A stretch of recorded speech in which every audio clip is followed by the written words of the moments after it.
Composition levy scheme का जो main concept यही है कि गवर्नमेंट को एक चीज़ दिखा कि हर कोई तो बड़ा बिजनेसमैन नहीं है, तो वो इतना इनपुट आउटपुट इतना डिटेल मेंटेन करने में परेशान हो सकते हैं। तो गवर्नमेंट बोला एक काम करते हैं, हमारे पास एक तरीका है, हम एक कंपोजिशन लेवी कंसेप्ट लगा देते हैं।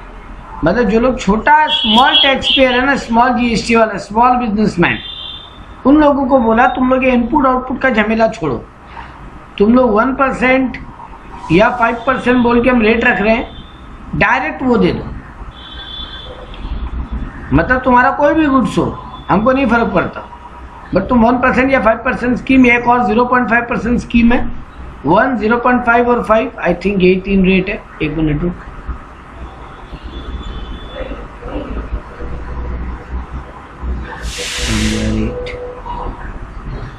हाँ ये रहा 1, 5 और 6, सॉरी 1, 5 और 6, 0.5 नहीं, सॉरी 1, 5 और 6%, ये 3 रेट हम रख रहे हैं।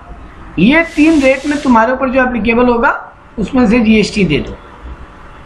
तो सर ये तो बहुत अच्छा है, 5%, 8, 12%, 18% देना ही नहीं पड़ेगा, सीधा 1, 5 या 6% दे दो, झमेला खत्म। गवर्नमेंट बोला लेकिन रुको, थोड़ा सब्र करो। गवर्नमेंट बोला लेकिन ये जो जीएसटी तुम दोगे ना, ये कस्टमर से कलेक्ट करके मत देना, अपनी जेब से देना।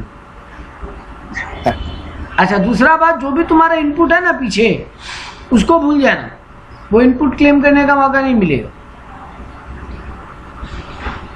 तो मेन ये 2 कंडीशन रखा कि इनपुट भूल जाओ। तुम मतलब जैसे मान ले हम तेरे से 1000 पीस खरीद के लाया, 10 रुपया का दाम वाला, तो 10,000 रुपया का सामान खरीदा हम तेरे से। अब मान ले उस पर तेरे को देकर आया, मान ले हम 12% जीएसटी, तो 10,000 का 12% कितना हुआ? 1200। तो टोटल 11,200 हम तुमको देकर आया। अब अगर आगे हम ये नॉर्मली 15,000 में बेचता और मान लो 15,000 का भी 12% होता, तो 1,800 रुपया होता। हम अपने कस्टमर को 16,800 में बेचता। अब हम गवर्नमेंट को जब जीएसटी जमा करने जाता, हम बोलता 1200 मेरे नाम का इनपुट खड़ा है, तो 1,800 देना है, तो 600 और ले लो, झमेला खत्म करो। आउटपुट जीएसटी पे लायबिलिटी मेरा 600 होता पेमेंट। लेकिन गवर्नमेंट बोला ना, अगर तुम ये 1%, 5% स्कीम में आना चाहते हो ना, मान लो 1% है तुम्हारे ऊपर, तो गवर्नमेंट क्या बोल रहा है, तुम ये जो 15,000 में जो माल बेचे, तुम हमको इसका 1% दे दो। 15,000 का 1% कितना होगा? 150। तो तुम हमको 150 रुपया जीएसटी दे दो, तुम कस्टमर को 15,000 में बेचो विदाउट जीएसटी, ये 150 अपनी जेब से भरो, और ये जो 1200 रुपया तुम इनपुट देकर आए थे वो भूल जाना, क्योंकि पिछला बार तो तुमसे इनपुट लिया ही होगा। हाँ, वो भूल जाना, यानी तुम्हारी जेब से 1200 प्लस 150 से 1350 रुपया जाएगा। लेकिन इसका बेनिफिट यही होगा, इसका बेनिफिट यही होगा कि तुमको ना तो कोई डिटेल मेंटेन करना है, ना तुम्हारे पास इनपुट का कोई ब्रेकअप का डिटेल का जरूरत है, कुछ भी जरूरत नहीं है तुमको।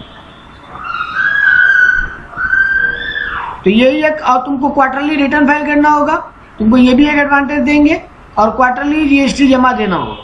मतलब पेमेंट और रिटर्न फाइलिंग दोनों क्वार्टरली होगा, मंथली की जगह। और तुमको क्या बोलते हैं 1% जीएसटी जमा करना होगा, 1 या 5 जो भी तुम्हारे ऊपर एप्लीकेबल होगा, 1, 5 या 6। ये है कंपोजिशन लेवी। गवर्नमेंट चाहता था कि स्मॉल टैक्स पेयर के लिए हम चीजों को सिंपल कर दें, हर महीना झमेला नहीं, उसको 3 रिटर्न फाइल, 2 रिटर्न फाइल करने का, पहले 3 था अब 2 है। तो ये है कंपोजिशन लेवी। इनकम 1%, 5% या 6% के अंदर भी नहीं आएंगे, उसको लगा कि ज्यादा दे रहा है, जिसको लग रहा है कि हमको ज्यादा दे रहा है, वो 5%, 6% वाला। हाँ, तब तुम करो डिटेल मेंटेन पूरा, नॉर्मल आओ, नॉर्मल स्कीम में तुम्हारे लिए चॉइस है, ये ऑप्शन है। अच्छा, ये ऑप्शन सबको नहीं है, जो लोग दूसरा स्टेट में माल बेच रहे हैं उनको ये ऑप्शन नहीं है, इंटर स्टेट में ये ऑप्शन नहीं है, और जो लोग ऑनलाइन सेलिंग करते हैं, भले विद इन द स्टेट बेचे लेकिन ऑनलाइन होता ना, ई कॉमर्स ऑपरेटर के थ्रू, उनके लिए भी ये स्कीम नहीं। तो 2 लोगों के लिए ये स्कीम नहीं है।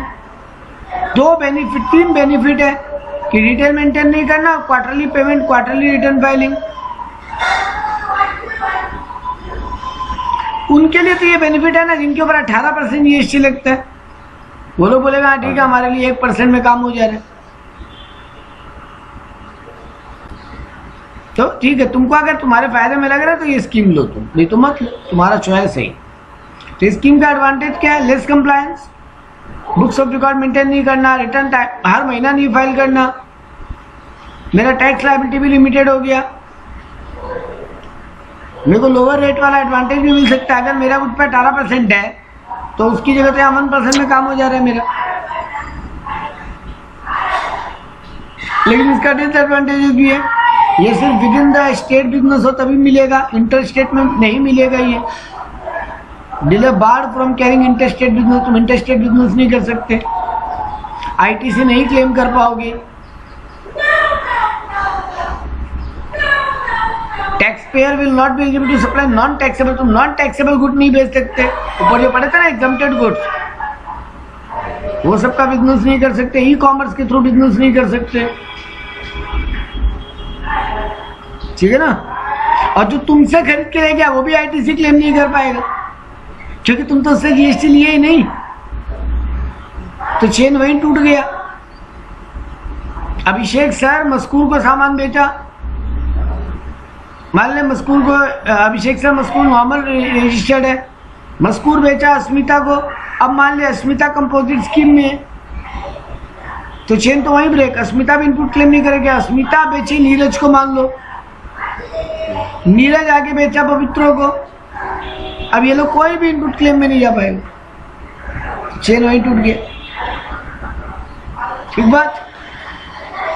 तो सर आगे वाला बिजनेसमैन बोलेगा भाई तुमसे बिजनेस क्यों करें, तुम्हारे चक्कर में मेरा जीएसटी का पूरा कहानी खराब हो गया, तो जाओ तुमसे नहीं लेंगे।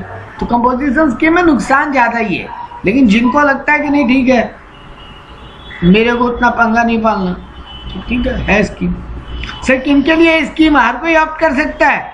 नहीं बेटा, टर्नओवर का कुछ लिमिट है, तुम्हारा टोटल टर्नओवर, एग्रीगेट टर्नओवर मतलब टोटल टर्नओवर, अगर ये स्टेट में है, अरुणाचल, मणिपुर, मेघालय, मिजोरम, नागालैंड, सिक्किम, त्रिपुरा, उत्तराखंड, तो तुम्हारे लिए लिमिट है, तुम्हारा टर्नओवर टोटल 75 लाख क्रॉस नहीं करना चाहिए साल का। साल का 75 लाख के नीचे टर्नओवर है, पिछले साल अगर 75 लाख के नीचे था तो इस साल तुम ये स्कीम ले सकते, ठीक है। और अगर तुम्हारा टर्नओवर अदर कोई स्टेट है, नॉट क्लियर छोड़ के अदर कोई स्टेट या यूनियन टेरिटरी है तो 1.5 करोड़ तक का लिमिट है तुम्हारे, ठीक है। तो अगर तुम्हारा ये लिमिट के अंदर है तो तुम कर लो क्लेम। ये 2 कंडीशन 2 मिनट के बाद पढ़ेंगे, पहले रूल कंप्लीट करते हैं फिर आते हैं।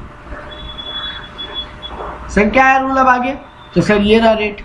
अगर तुम मैन्युफैक्चरर है, ऊपर वाला आइटम्स को छोड़ गया, अभी ऊपर वाला बोले ना पार्ट बात करने अपने को 2 मिनट के बाद, तुम इन आइटम्स को छोड़ गया अगर कोई मैन्युफैक्चरर है तो तुमको गवर्नमेंट बोला 1% जीएसटी जमा करो टर्नओवर का, मतलब 0.5 सी जीएसटी, 0.5 एस जीएसटी।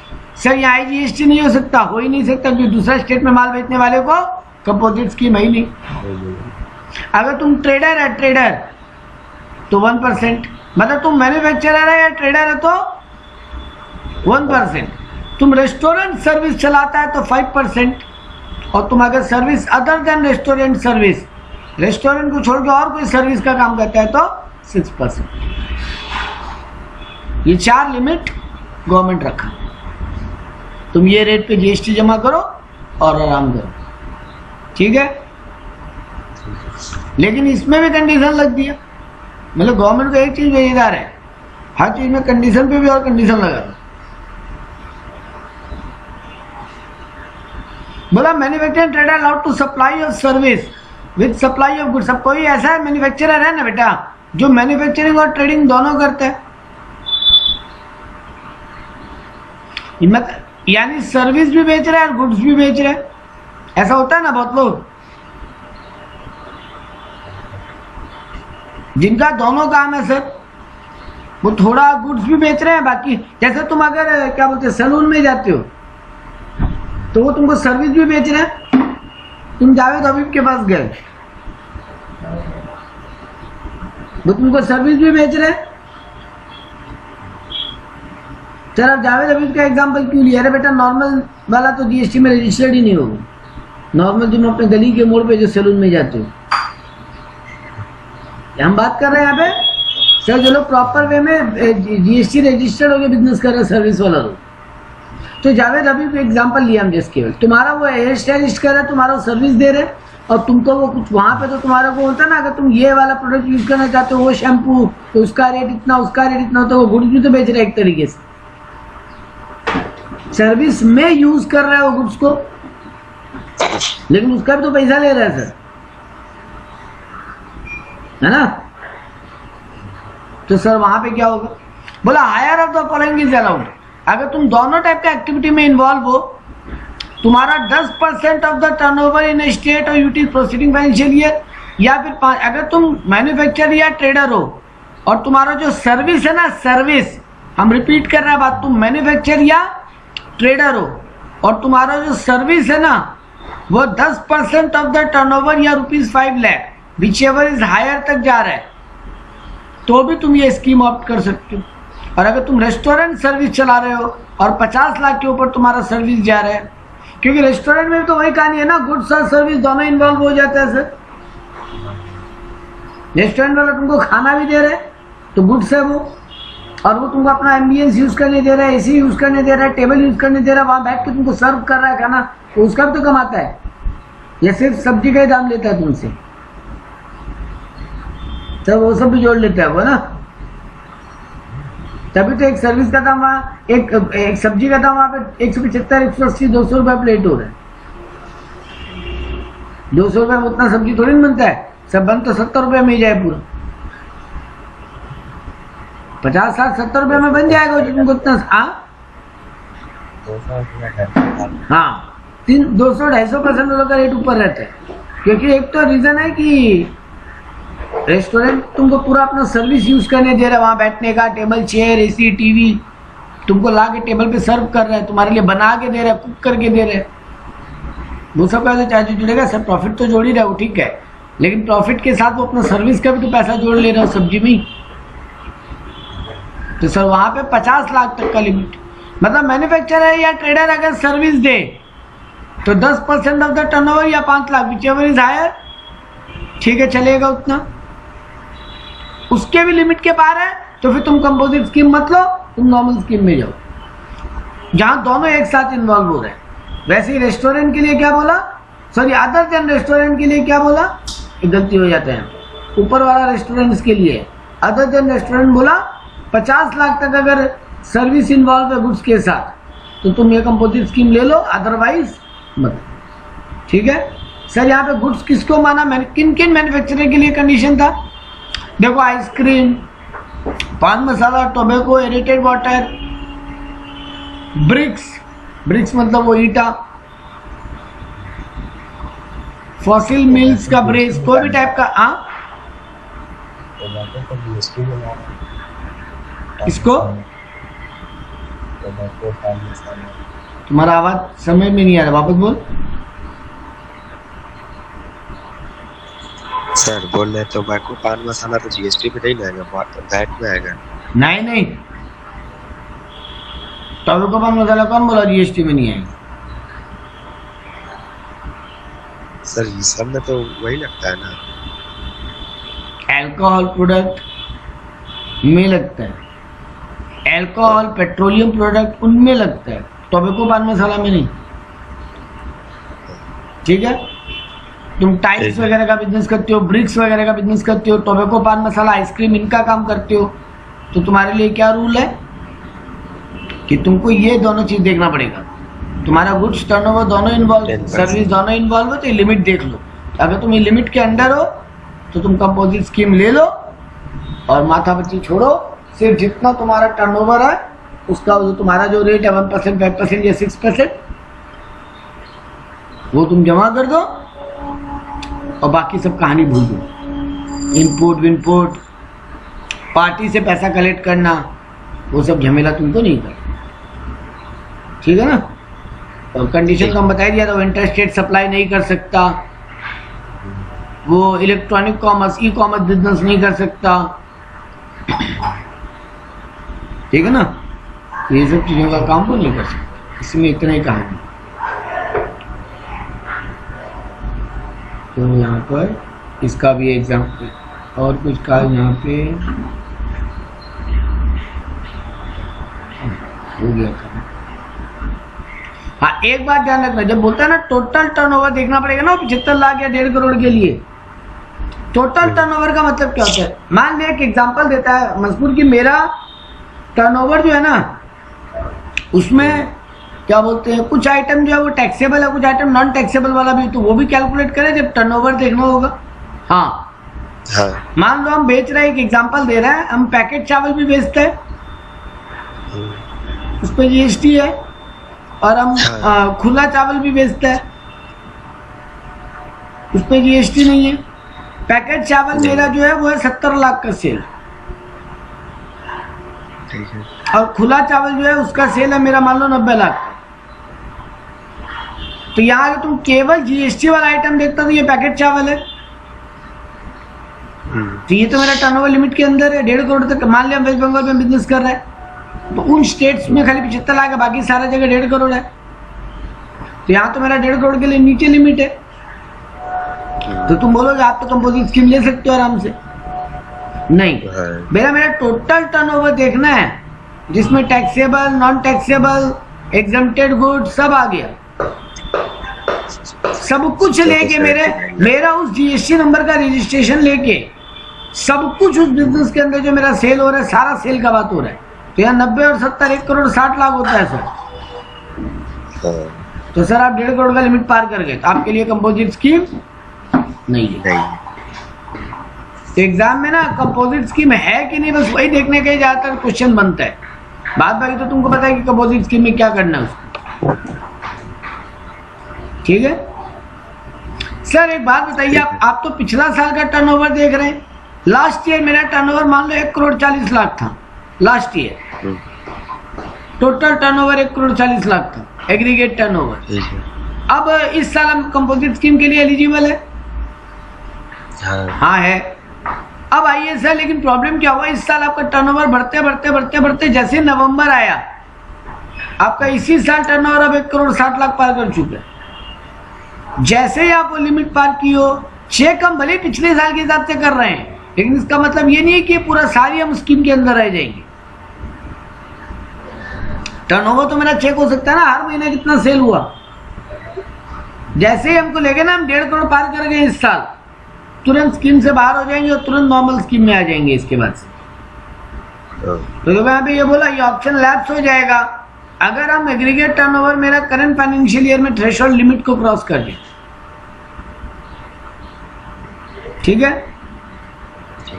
ये अगेन ज्ञान दिया कि सर जो कंपोजिट स्कीम में होगा वो अपने कस्टमर से पैसा कलेक्ट नहीं कर सकता टैक्स का, सर ये तो पता ही था, ये तो one of the main condition.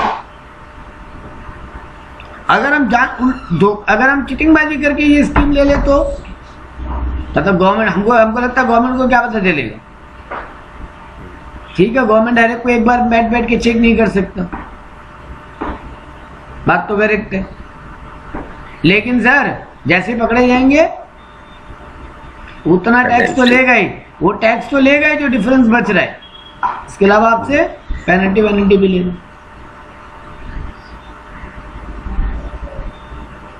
आपको एक CMP-02 बोल के एक फॉर्म होता है, वो फिल करना पड़ेगा ताकि आप गवर्नमेंट को बता सको कि हम कंपोजिट स्कीम में जा रहे हैं। गवर्नमेंट को बताना पड़ेगा ना हम कंपोजिट स्कीम में जाना चाहते हैं, इसके लिए आपको ये फॉर्म फिलअप करना पड़ेगा, तो ऑनलाइन गवर्नमेंट को इन्फॉर्म करना पड़ेगा। कुछ नहीं, वहाँ पे पोर्टल पे जाके एक फॉर्म है CMP-02, वो भर दो, आपका काम हो गया। इसके अलावा यहाँ पे काम का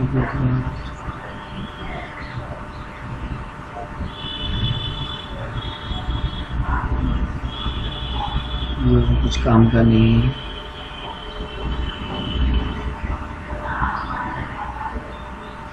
वहाँ पे वो कहाँ गया लिखा हुआ कि और क्या बेनिफिट है, क्वार्टरली रिटर्न फाइलिंग वाला वो सब वाला बात कहाँ गया।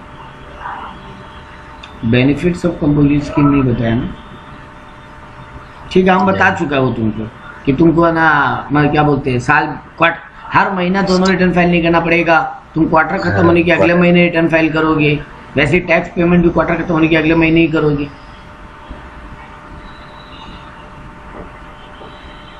और यहाँ पे कुछ नहीं है। जैसे यहाँ पे एक शब्द दिया, mister Ritesh of Assam provide the following information 21-22 का, you are required to find out the aggregate turnover for the purpose of eligibility of composite levy scheme. Mister Ritesh तुमको कुछ डिटेल दिया है अपना, तुम कैलकुलेट करके बताओ वो कंपोजिट स्कीम के लिए एलिजिबल है कि नहीं, उसका एग्रीगेट टर्नओवर चेक करके देखो।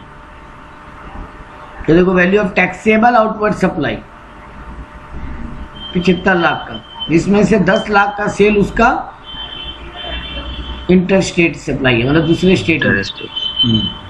वैल्यू ऑफ एग्जम्प्टेड सप्लाई, बिना मतलब ऐसा भी वो सामान बेचता है जिसपे टैक्स नहीं है, 70 लाख का, जिसमें से 30 लाख का तो लोन है, इंटरेस्ट ऑन लोन है।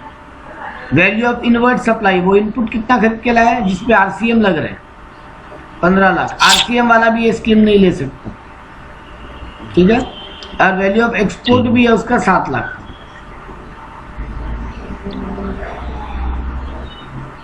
ठीक है। अब वो इस साल से एश्योर कर रहा है कि no interstate supply will be executed by him. अब तक हो रहा था उसका इंटरस्टेट सप्लाई, 10 लाख का माल बेचा है दूसरा स्टेट पे भी, लेकिन अब वो प्रॉमिस कर रहा है कि उसका और कोई इंटरस्टेट सप्लाई नहीं होगा, तो उसको ये स्कीम दे दिया। तो पहले तो हम उसका वो पहले तो वैल्यू चेक करें, एग्रीगेट टर्नओवर निकालें। तो देखो हम क्या क्या लेंगे सर, हम ये 75 लाख लेंगे, देखो लिए सर ये 70 लाख का जो है, जिसमें से 30 लाख का तो लोन है, लोन पे जीएसटी नहीं लगता सर, इंटरेस्ट ऑन लोन पे, है ना। लेकिन 70 लाख में अगर 30 लाख लोन होना, मतलब बाकी 40 लाख अदर एग्जम्प्टेड गुड्स है, तो उस पर तो जीएसटी लगता है, तो वो तो लेंगे। वैल्यू ऑफ तुमको यहाँ पे बोला इनवर्ट सप्लाई से हमको कोई मतलब नहीं जिसपे आरसीएम लग रहे हैं, लेकिन वैल्यू ऑफ एक्सपोर्ट मेरा सेल है, हमको सेल लेना है ना, सेल टर्नओवर। तो 75, 40 और 60 सबको जोड़े तो मेरा टर्नओवर आ रहा है 1,22 लाख। ये आदमी कहाँ पर बिजनेस कर रहे हैं? आसाम में। तब तो नहीं ले सकता है ना? नहीं ले पाएगा ना? नहीं 75। हाँ 75 लाख। तो देखो लिखा, a registered person of Assam is eligible to opt for composite scheme if its turnover does not exceed 1.5 crore. एक मिनट रुको, स्टेट का नाम देखना पड़ेगा।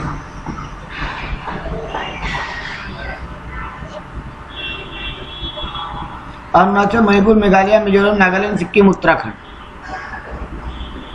आसाम नहीं है इसमें।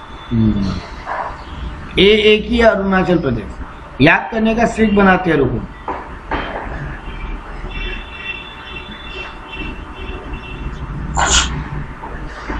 एम क्यूब नाटू, देखो एम क्या है? मणिपुर, मेघालय, मिजोरम, एक साथ याद करोगे 3 एम, ठीक है। एन से क्या है? नागालैंड, ए से अरुणाचल प्रदेश, टी से त्रिपुरा, यू से उत्तराखंड। अच्छा एक सिक्किम बच गया, नाटूज कर दो, नाटूज सिक्किम, ठीक है। तो एम क्यूब नाटूज ऐसे याद रखोगे इसको। तो सर आसाम इस लिमिट के बाहर है ना? तो आसाम में है तो इसको लिमिट कहाँ तक हो गया? 1.5 करोड़ तक। हाँ। तो ये एलिजिबल है to for the composition scheme, क्योंकि ये प्रॉमिस किया है कि अब इसका आउटसाइड द स्टेट सेल नहीं होगा। लेकिन जैसे ही एक आउटसाइड द स्टेट सेल अगर हो जाएगा करंट ईयर में, तो लिमिट से, तो फिर इसको इस स्कीम से बाहर निकाल दिया जाएगा। ऐसे ही करके देखो, तुमको अलग अलग करके क्वेश्चन दिए केस स्टडी टाइप का, ठीक है। इनको रीड करोगे काम हो जाएगा। अब आ जाता है basic concept of time and value of supply. Time and value दो चीज का बात करने जा रही। क्यों देखना है sir time of supply? Sir इसी से तो ये पता चलेगा किस महीने जीएसटी जमा करना और किस महीने रिटर्न फाइल में कौन सा डेटा देना है। अगर हम मंथली बेसिस पे है बेटा, तो मेरे को देखना पड़ेगा ना मेरा बिल अप्रैल मंथ का माना जाएगा कि मई मंथ का। अगर अप्रैल का माना जाएगा तो जब मई में रिटर्न फाइल करेंगे हम, तब ये डेटा को दिखाना पड़ेगा वहां पे। हाँ इसको अप्रैल का रिटर्न बोलते हैं। देखो फाइल मई में हो रहा है, लेकिन जीएसटी में लैंग्वेज क्या चलता है? अप्रैल का रिटर्न लगाना है, अप्रैल महीना के लिए रिटर्न लगाना है, मतलब ठीक है ना।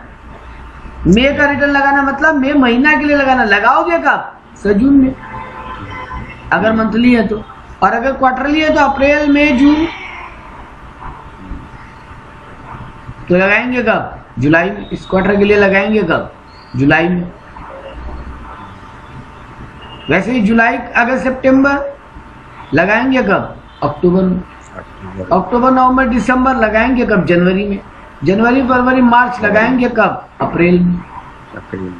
तो क्वार्टरली हो या मंथली हो, लगाते नेक्स्ट मंथ है, रिटर्न फाइलिंग नेक्स्ट मंथ होता है, लेकिन बोला क्या जाता है? अप्रैल का रिटर्न। हाँ भाई अप्रैल का ही तो है, लगा में मेरे, उससे क्या हुआ? डेटा किस पीरियड को बिलोंग करते हैं उससे मतलब है, ठीक है। तो यहाँ पे डेट बहुत काम कर, क्योंकि कई बार बिजनेसमैन भी बदमाशी करता है, उसको दिखता है कि अप्रैल में ऑलरेडी बहुत सारा जीएसटी देना पड़ेगा उसको, तो कोई बिल जानबूझ के मई में शो कर देगा। तो गवर्नमेंट बोला नहीं, ये सब बदमाशी रोकना है, तो हमको टाइम ऑफ सप्लाई फिक्स करना पड़ेगा, ठीक है। तो इस चैप्टर में time of supply for goods and time of supply for service, दो चीज का बात करना, दोनों के लिए अलग अलग government time of supply fix की। अगर तुम फॉरवर्ड चार्ज में मतलब आरसीएम में नहीं है तब, अब गुड्स में भी दो कैटेगरी में डिवाइड किया, तो देखो पहले बोला टाइम ऑफ सप्लाई को दो कैटेगरी में डिवाइड किया, गुड्स एंड सर्विस। अब गुड्स के अंदर भी दो केस में डिवाइड किए, फॉरवर्ड चार्ज और रिवर्स चार्ज। वैसे ही सर्विस में भी फॉरवर्ड चार्ज और रिवर्स चार्ज। फॉरवर्ड चार्ज क्या होता है? जहां पे सेलर जीएसटी जमा करेगा और मतलब सर्विस प्रोवाइडर जीएसटी जमा करेगा, और या गुड्स प्रोवाइडर। और रिवर्स चार्ज क्या होता है सर? जहां बायर यानी बायर ऑफ द गुड्स या सर्विस रिसीवर जीएसटी जमा करेगा, ठीक है। तो पहले फॉरवर्ड चार्ज पढ़ रहे हैं, क्या बोला देखो, सब time of supply of goods shall be earlier of the following, मतलब ये तीनों डेट में जो लेटेस्ट पहले होगा, सबसे पहले अर्लियर, वो डेट को तुम्हारा टाइम ऑफ सप्लाई मान लेगा डिपार्टमेंट। जिस दिन date of issue of invoice, या फिर जिस दिन इनवॉइस इशू हो जाना चाहिए, या फिर जिस दिन तुमको पेमेंट मिले, या नॉट रेलेवेंट बोला। हाँ ठीक है, एक वही हमको याद आया था, दो ही तो कंडीशन था, तीसरा जबरदस्ती क्यों जोड़ दिया? यहाँ पे पेमेंट को नहीं देखेंगे। गुड्स के केस में क्या देखेंगे? किस दिन बिल बना और किस दिन बिल बन जाना चाहिए था। एग्जाम्पल देते हैं, हम तुमको 27 मार्च को गुड्स सप्लाई किया, हम बिल बनाया 2 अप्रैल का, क्योंकि हमको लगा कि मार्च महीने में ऑलरेडी मेरा बहुत जीएसटी है, ठीक, तो हम बुद्धि लगा लिया। हम तेरे को बोला मस्कूर एक काम करते हैं, बिल अप्रैल महीने का काट देते, तुम बोला ठीक है, मेरे क्या जाता है, मेरे को तो पेमेंट करने से मतलब, हम बिल काट दो। अब हम जब अप्रैल का बिल बनाएगा तो मई में जीएसटी जमा करेगा। हाँ तो सर आप तो नसी कर गए। गवर्नमेंट बोला रुको, जब पकड़ा जाएगा ना ये बात तब आएगा भाई। अब तुम बोलेगा सर ये सरकार कैसे पकड़ेगा, जब स्क्रूटनी होगा, चेकिंग होगा तब पकड़ेगा। गवर्नमेंट को ना छोटा प्लेयर से प्रॉब्लम नहीं है, छोटा बिजनेसमैन मार्च अप्रैल जो करे गवर्नमेंट ठीक है मान लेते हैं। गवर्नमेंट को प्रॉब्लम वहां चालू होता है जहां करोड़ों में धंधा चालू होता है, क्योंकि असली बदमाशी वही लोग करते हैं।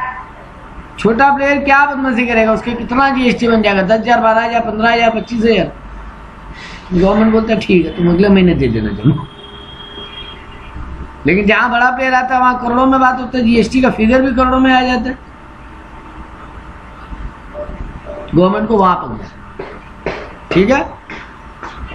तो गवर्नमेंट क्या बोला, जिस दिन बिल बनना था या जिस दिन बिल बना, विचएवर इज अर्लियर, बिल बनना किस दिन चाहिए था, 27 मार्च। अरे भाई गुड्स बेचे हैं तो जिस दिन गुड्स बेचेंगे उसी के टाइम में बिल बनना चाहिए ना नियम से। हाँ तो बिल बना कब, लेकिन 2 अप्रैल। तो दोनों में से कौन सा डेट पहले है, कौन सा डेट अर्लियर है? 27 मार्च। तो 27 मार्च के हिसाब से हम जीएसटी पेबल मानेंगे, मतलब अप्रैल का रिटर्न में ये बिल शो करना चाहिए। वैसे उल्टा हम बिल पहले ही काट दिया था, हम बिल काट दिया था मान लो 25 मार्च को, लेकिन एक्चुअली में सेल पूरा प्रोसेस जाके हुआ 2 अप्रैल को। गवर्नमेंट बोला कोई नहीं, व्हिचएवर इज अर्लियर का रूल फॉलो होगा। तो बोले अरे यहाँ तो मेरे साथ गलत हो रहा है। बोला कौन तुमको पहले बिल काटने बोला? सही बात है। तो गवर्नमेंट बोला देखो हम अपने गले में फंदा क्यों लेके घूमे, तुम समझो, तुम दोनों में व्हिचएवर इज अर्लियर के हिसाब से टाइम ऑफ सप्लाई मान लो, ठीक है? ठीक है। अब आता है, हाँ इसमें भी एक कहानी आता है, when supply involve movement of goods, when supply involve no movement of goods। कई बार ऐसा होता है ना, गुड्स एक देश से दूसरी जगह मूव करेगा, तो बिल कब बन जाना चाहिए था? ऊपर बोले ना बिल जब बन जाना चाहिए था। सर बिल कब बन जाना चाहिए था? जिस दिन गुड मेरे वहां से रिमूव हुआ, या अगर गुड का मूवमेंट नहीं होता है तो जिस दिन तुमको डिलीवरी हुआ, मतलब तुम आके मेरे यहाँ से कलेक्ट किया, उस दिन बिल बन जाना चाहिए था ना। हाँ ये बोलना चाहता हूं। तुम लेट बिल बनाया वो तुम्हारा प्रॉब्लम है, बिल बंद कब जाना चाहिए? जिस दिन गुड्स रिमूव हो या डिलीवरी हो, नॉर्मल सा बात है सर।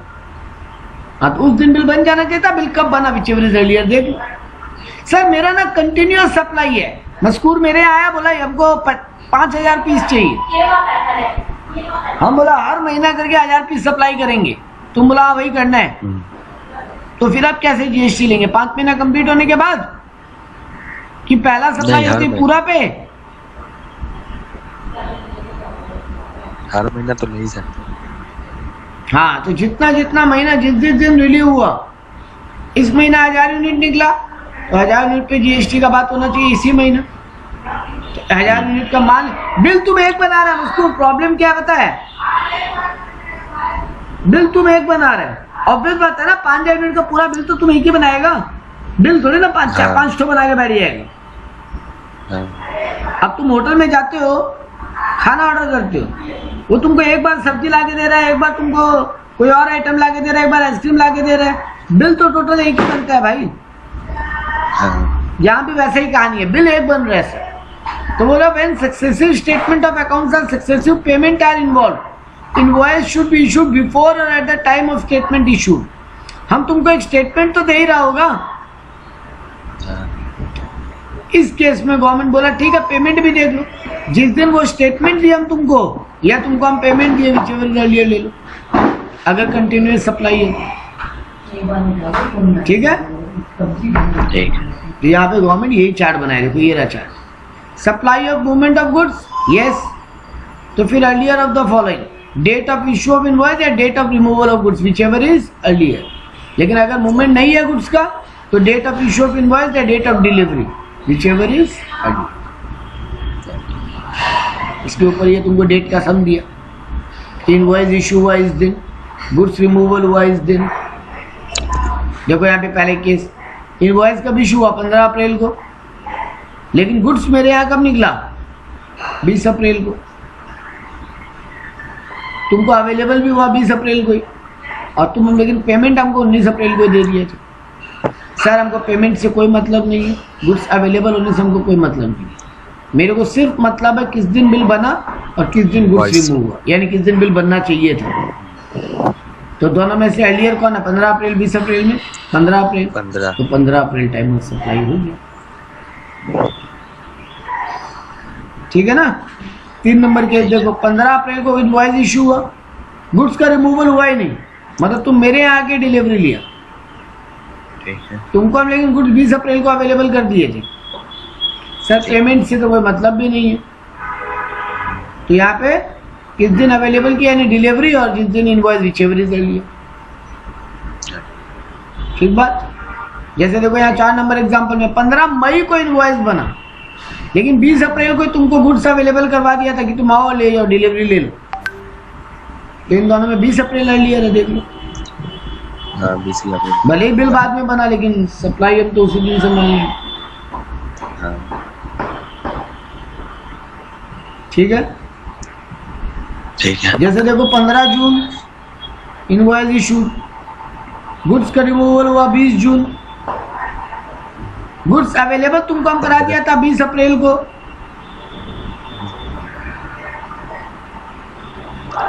तो यहाँ पे 15 अप्रैल कैसे आंसर है? 15 अप्रैल तो पूरा कहानी में डेट ही नहीं। प्रिंटिंग मिस्टेक होगा सर। हाँ, यहाँ 15 जून होगा। हाँ ठीक है, इस तरीके से तुमको डेट को चेक करना होगा। ठीक है, ठीक है। इस पे अलग केस दिए, इसको देखना एक बार। अब आता है time of supply of goods. अगर आरसीएम का केस हो, नॉर्मल केस में एक लाइन में मजकूर याद कर, जिस दिन बिल बना या जिस दिन गुड डिलीवरी या रिमूवल हुआ, विच एवर इज अर्लियर। एक लाइन में बात याद कर नॉर्मल गुड्स के केस में।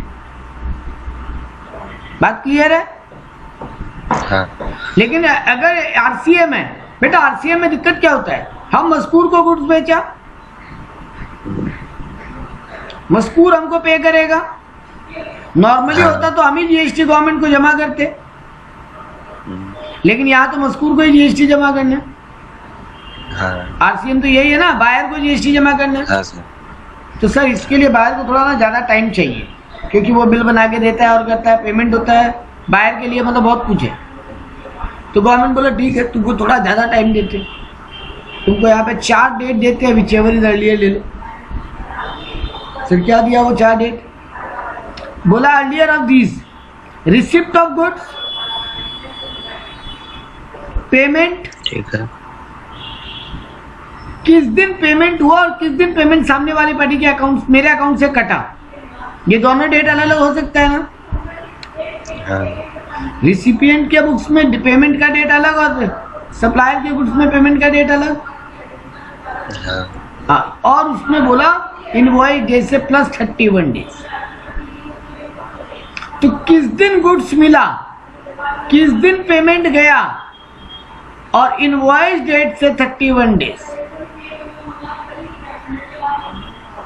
ये तीनों कंडीशन में विचेवर इज, मतलब बिल के बाद भी तुमको बिल के बाद भी तुमको 31 दिन दे रहे हैं। ठीक है। बिल बनने के डेट से भी तुमको 31 दिन दे रहे हैं। जैसे देखो यहाँ पे एक एग्जांपल में, mister Amar supplied goods liable under reverse charge to mister Nath. तुमको बोला टाइम ऑफ सप्लाई निकाल के बताओ उसको। तो बोल रहा मिस्टर 1 अप्रैल को मिस्टर अमरनाथ अप्रोच किया मिस्टर अमर को एंड प्लेस द ऑर्डर। 10 अप्रैल को mister Nath receive the goods. 15 अप्रैल को mister Amar issues the invoice. 20 अप्रैल को mister Nath make the payment by cheque. 25 अप्रैल को payment get debited from mister Nath bank account. हम पेमेंट किया है 20 अप्रैल को, मेरे अकाउंट से पैसा निकला 25 अप्रैल को। तो बोल रहा है बताओ तुम्हारा टाइम ऑफ सप्लाई क्या होगा। इसमें एक और क्वेश्चन भी पूछ ले रहा है, अगर डेट बदलता तो वो बाद में बात देखते हैं, पहले इतना ही सेट देखते हैं। मेरे को क्या चीज से मतलब है? Date of receipt of goods, किस दिन मेरे अकाउंट से पैसा निकला, किस दिन उसके अकाउंट में पैसा घुसा, और इनवॉइस डेट से 31 day, which ever is earlier, है ना। गुड्स कब मिला? 10 अप्रैल को। डेट ऑफ पेमेंट मेरे अकाउंट में एंट्री कब हुआ? 20 अप्रैल को, लेकिन अकाउंट से पैसा निकला कब? 25 अप्रैल को। 25 को। और इनवॉइस प्लस 31 डेज, इनवॉइस कब बना? 15 अप्रैल को। हाँ। वहां से 31 डे जोड़ो, 16 मई। तो इन चारों में से कौन सा डेट अर्लियर है? 10 अप्रैल, 20 अप्रैल, 25 अप्रैल, 16 मई। 10 अप्रैल 16। हाँ मई है भाई वो। हाँ हाँ। तो सर 10 अप्रैल, 10 अप्रैल को मान लेंगे टाइम ऑफ सप्लाई, मतलब जब अप्रैल का रिटर्न मई में फाइल होगा तो ये डिटेल वहां जाना चाहिए। बोला ये तुम्हारा आंसर क्या बदल जाएगा अगर ये 30 अप्रैल की जगह गुड्स रिसीव करता 10 अप्रैल को, सॉरी 10 अप्रैल की जगह 30 अप्रैल को गुड्स रिसीव करता। तो देखो डेट ऑफ रिसीव क्या हो जाता? 30 अप्रैल। पेमेंट तो दोनों वही डेट है, 20 अप्रैल और 25 अप्रैल। और इनवॉइस में भी 15 अप्रैल से 31 दिन जोड़े तो 16 मई। तो अब देखो तीनों में अर्लियर डेट कौन सा हो रहा है सर 20 अप्रैल, तो 20 अप्रैल ही मेरा टाइम ऑफ सप्लाई मानते हैं। क्लियर है?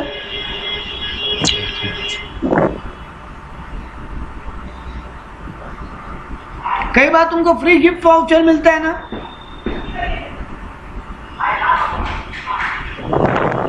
कोई सामान खरीदते हो तो कई बार वाउचर मिलता है ना कि अगली बार परचेजिंग पे आएंगे तो 20% ऑफ। अगर वाउचर ऐसा दिया गया है और वो at the time of supply identifiable है कि कितना का डिस्काउंट टोटल वैल्यू मिलेगा, तो date of issue of voucher उसी दिन मान लेंगे कि टाइम ऑफ सप्लाई हो गया। लेकिन अगर वाउचर बाद में जाकर रिडीम होगा उस समय पता चलेगा, तो जब तुम वाउचर को रिडीम कराओगे तब जीएसटी के लिए लायबल होगा। अब आ जाता है ये सब कुछ काम करनी नॉर्मल। अब आ जाता है टाइम ऑफ सर्विस। गुड्स खत्म, अब आ जाओ सर्विस पे। सर्विस में बोला अगर invoice with in the period issue हुआ है, मतलब इनवॉइस उसी महीना इशू हुआ है जिस महीना होना चाहिए था, तो फिर date of issue of invoice या date of receipt of payment whichever is earlier. देखो गुड्स में पेमेंट नहीं था, गुड्स में पेमेंट का कोई क्राइटेरिया नहीं था नॉर्मल में। वहां क्या बोला था केवल सर जिस दिन इनवॉइस बना या जिस दिन इनवॉइस बन जाना चाहिए था, यानी रिमूवल ऑफ गुड्स या delivery of goods whichever is earlier. But यहाँ पे सर्विस के केस में ना किस दिन बिल बन जाना चाहिए था ये कैलकुलेशन थोड़ा मुश्किल हो जाता है ना। किस दिन हम तुमको सर्विस दिया कौन कैसे जज करेगा? अब हम तेरे को पढ़ा रहे हैं, ये कैसे फाइनलाइज करोगे हम आज पढ़ाया कि पिछले महीने पढ़ाया? तो यहाँ पे क्या बोला गवर्नमेंट, बोला वो किस दिन बिल बन जाना चाहिए था वो कहानी छोड़ो, किस दिन बिल बना या किस दिन पेमेंट मिला व्हिचएवर इज अर्लियर। ठीक है, अगर bill with in the period गया है तो, अगर बिल कोई और महीने में गया है तो तब आएगा date of provision of service, किस दिन सर्विस दिए या किस दिन पेमेंट मिला व्हिचएवर इज अर्लियर। देखो बिल अगर टाइमली इशू हुआ है तो बिल या पेमेंट व्हिचएवर इज अर्लियर, और बिल अगर within the period issue नहीं हुआ है तो फिर सर्विस या पेमेंट व्हिचएवर इज अर्लियर। बात क्लियर? ठीक।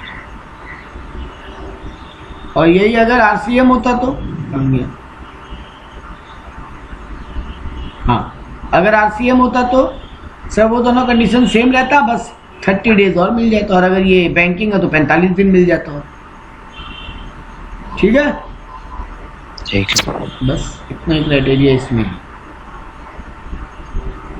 अच्छा, अगर हम लगातार सर्विस दे रहे, जैसे भी तुम पढ़ रहे हो मेरे से, तुम तो कंटिन्यूसली पढ़ाई जा रहे हो ना पिछला कुछ महीनों से। हाँ। तो सर वहां पे कैसे बिल बनेगा, कैसे डेट असर्टेन करे? अरे हर महीना का जब पेमेंट आएगा उसके पहले, हाँ। हर महीना खत्म होता है ना 30 तारीख या 31 तारीख या 28 तारीख को, तो सर वही आपका वही मान लेंगे उस दिन बिल बन जाना चाहिए था। हाँ। सिंपल सा लॉजिक, मतलब हम कॉमन सेंस का बात की।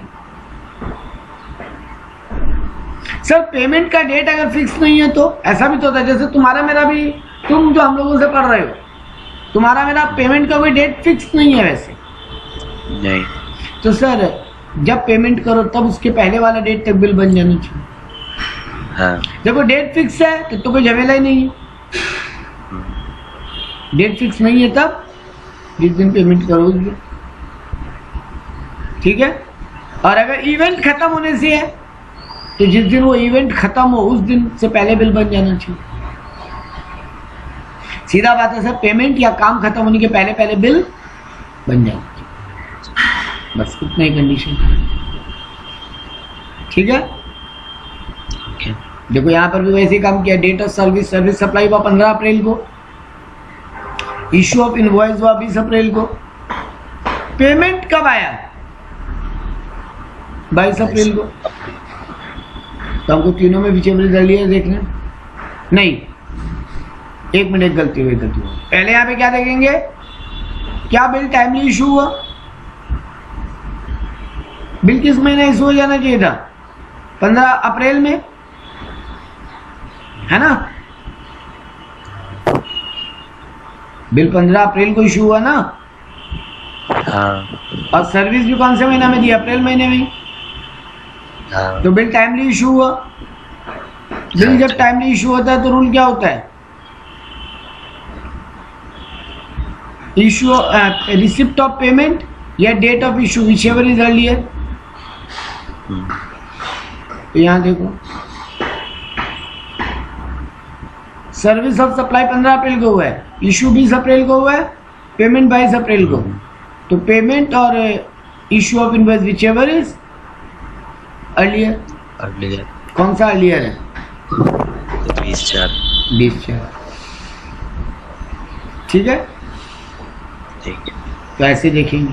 बट और अगर बिल टाइमली इशू नहीं हो तो उसका एग्जांपल यहाँ देखो, सर्विस कौन सा महीना में दिए? 15 अप्रैल।